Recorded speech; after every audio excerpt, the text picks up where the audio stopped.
Pinched between the mouth of the River Leven and the Firth of Clyde is the promontory of parkland known as Leven Grove.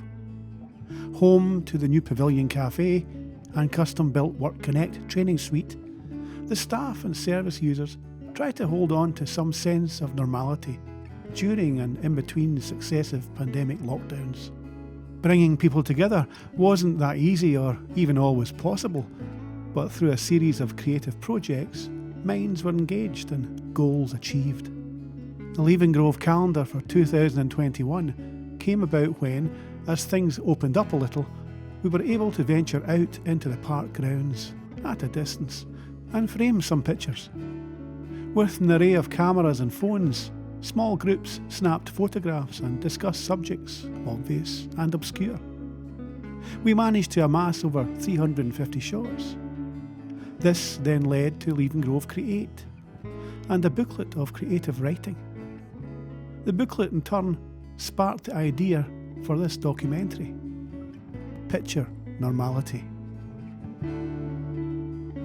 So William, just a few questions about the calendar. You're one of the guys out in the rain and the, and the rubbish weather in November, or October, where it was, trying to take pictures for a calendar that was supposed to represent the whole year, and we're trying to get pictures that would be the summer and in such a short time. I know.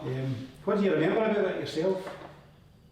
It was quite good. It was some of the things I didn't understand, quite a lot of the rule of thirds, and didn't even understand the rule of thirds so much, but leading lines I kind of understood that when you get a picture of something that leads into something, not the heady. Like the fountain or whatever. One time I took one of the out in the greenhouse, it was the one with the bikes. There was a bike right at the front and the lane right up to the back of the greenhouse, all the bikes and that. I've got one that it sticks out well because the weather was dreadful most of the time in January. This is what you look forward to when you've been out in that rain and wind and snow. Come back and get you a nice grey cup with your tea or coffee in it, heat you up. But it wasn't always lashing down with rain, and people had different ways of looking at the same thing. So behind David, we've actually got some crates that were used in the calendar. Yes. Is that right in it, David? Yes. And David actually spotted them behind there in amongst all the kind of rubbish really. And what did they stick out for, David? What do you think the look reminded you of? What do you think? Don't know, you think you said it was like a wee bit of a bridge or something? Bridge. I would say bridge. A bridge like the Fourth Road Bridge, Yeah. remember? Yeah. And this is what we're talking about. Seeing things differently. So Scott, this is the guy who took the picture. Looks like a split picture of the park with all the leaves. And it was a similar camera, wasn't it, Scott? Yeah. What kind of camera is that? It's an Xperia 10 So Xperia. And that was a similar one to you had before. This is a Yeah. more advanced one. And it was an app. Was it an app you used? Yeah, Creative Effect it's called. It wasn't always sunny and bright, but we eventually managed to whittle it down to 12 calendar shots and produce the finished item on time. Jenny Watson had the final say. So this is Jenny Watson from the Clydesider, and Jenny was the one who picked the final 12 pictures for the calendar we did with Leven Grove. Yeah. So complicated. So what do you do in the Clydesider? I am the Clydesider's community engagement worker, which has obviously been difficult to be this last year. Can't really get out and engage with anyone, so I've mostly been doing the social media. In fact, that really is, yeah, social media. So I spend my days looking at photographs and words and sharing them for the world to see. And you also worked in Leven Grove for a while, didn't you, as well? I did, yes. I volunteered with Leven Grove for about 5 years.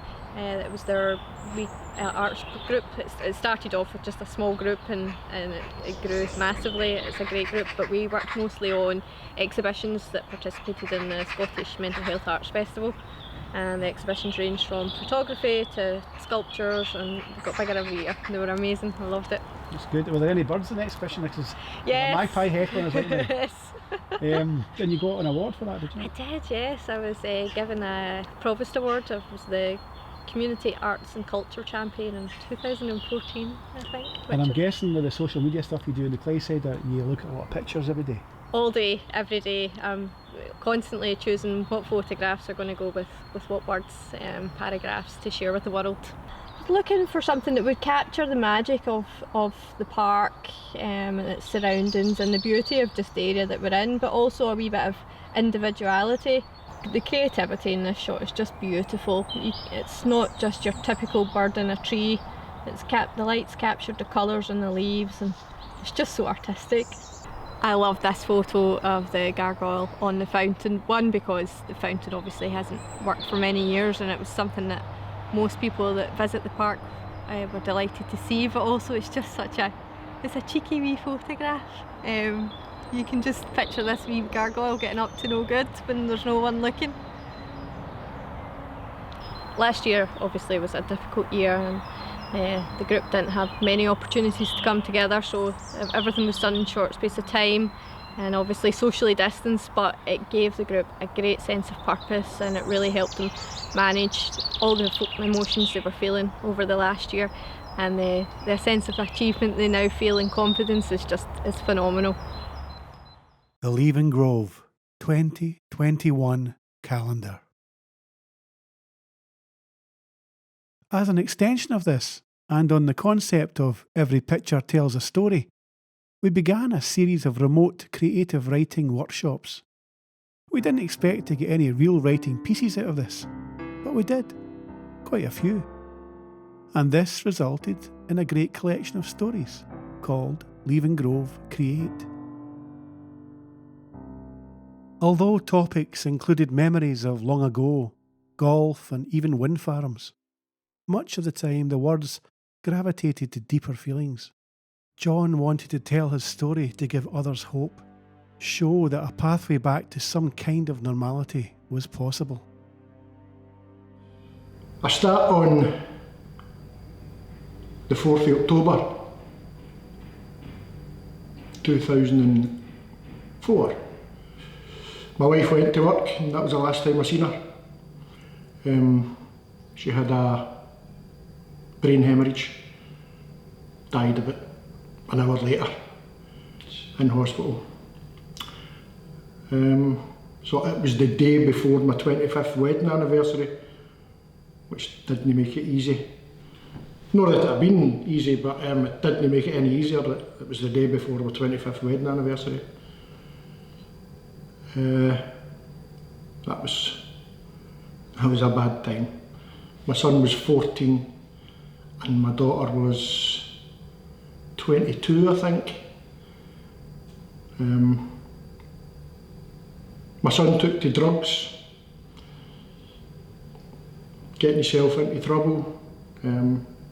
He eventually joined the army when he was 16. That was good for him. He's still in the army, he's doing well. He's married with 2 kids. My daughter took it really, really bad. In 2010, I was going on holiday. My daughter was going to look after my dog.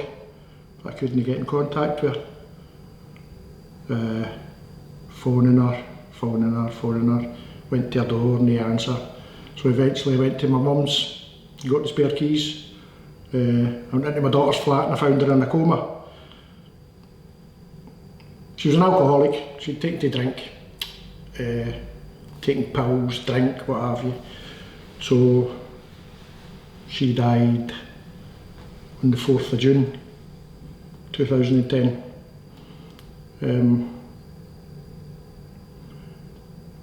We had to get permission to turn all the ventilators and machines and what have you off.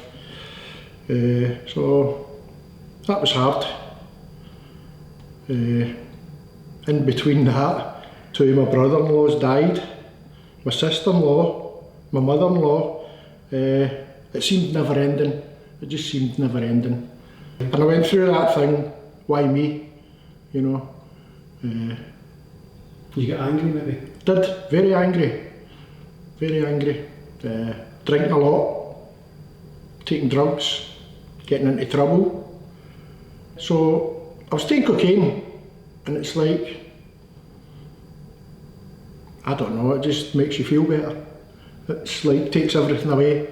Even though it doesn't take it away, it takes away at the time. And then when you stop and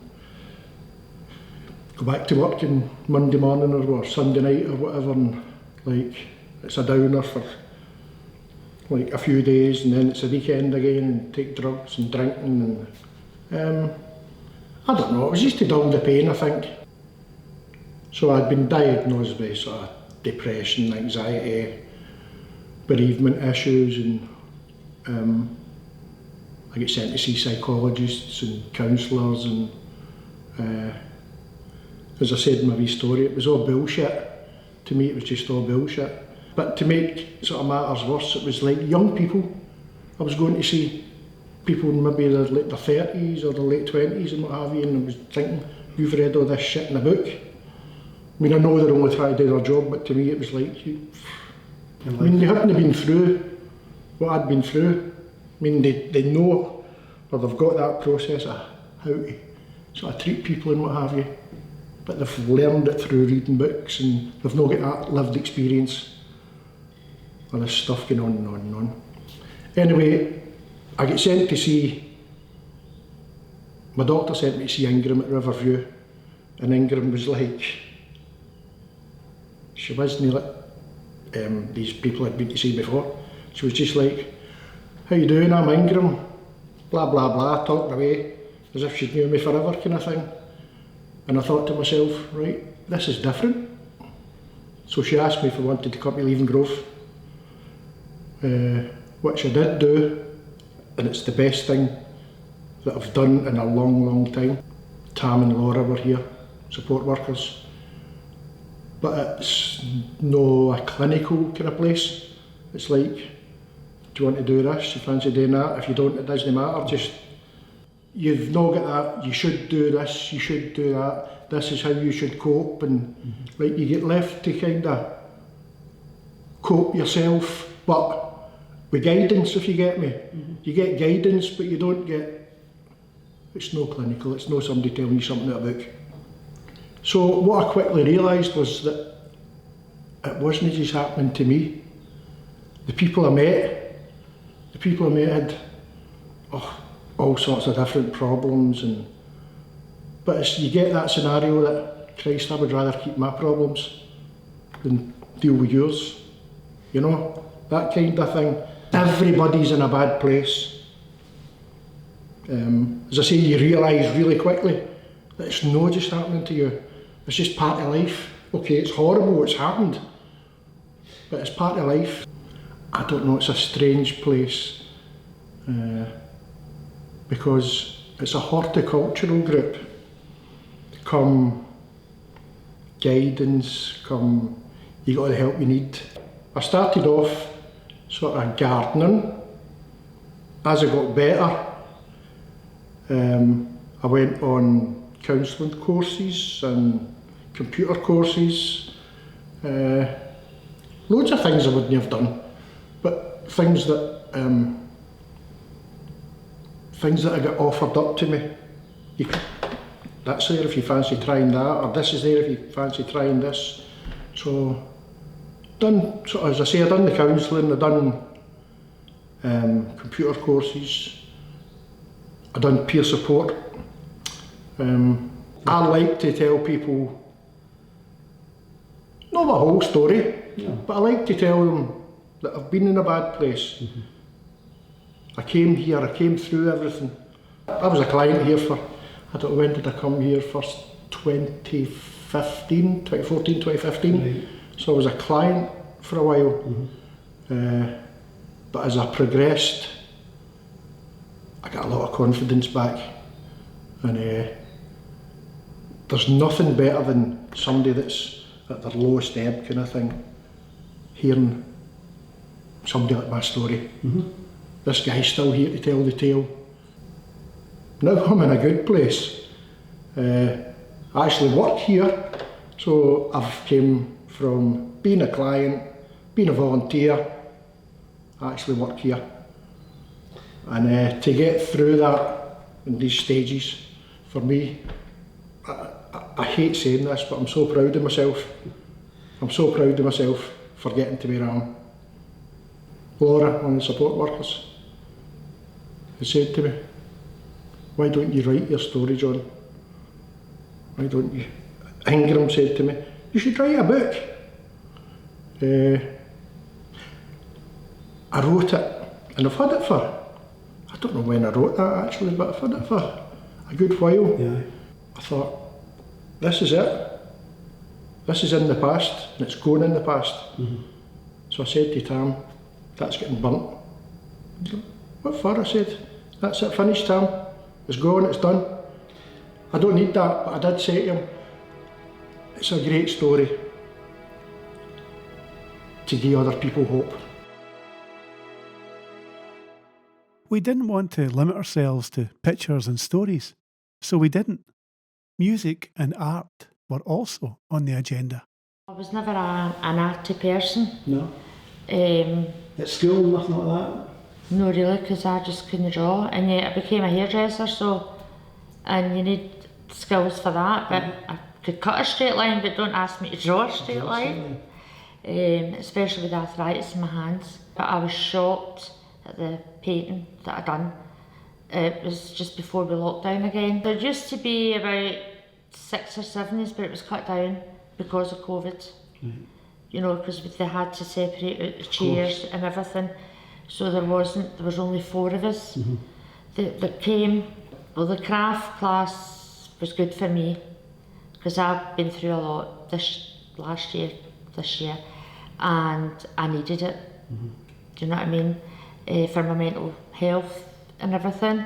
I still struggle, but hopefully we're going to open again soon, and it means we can get back to a bit of laughter or whatever, because when you're sitting in a house yourself, it's not easy. No, it's not. So what was your favourite bit of art you did at the end then? There was one piece you're quite proud of? Yes, I'm actually really proud of it. I tell you, I was so chuffed. Good. I was over the moon about it because one of my dad's friends does a lot of paintings, and he done 2 paintings for me, and I phoned him and I said to him, "By the way, Billy, I've got a painting for you." He's like, "What are you talking about? You said you can't draw a straight line." I says, "Well, this one's for you." Honestly, I was so chuffed about it. I was telling everybody, I was showing everybody, you know, look what I've done, you know what I mean? Can you believe it?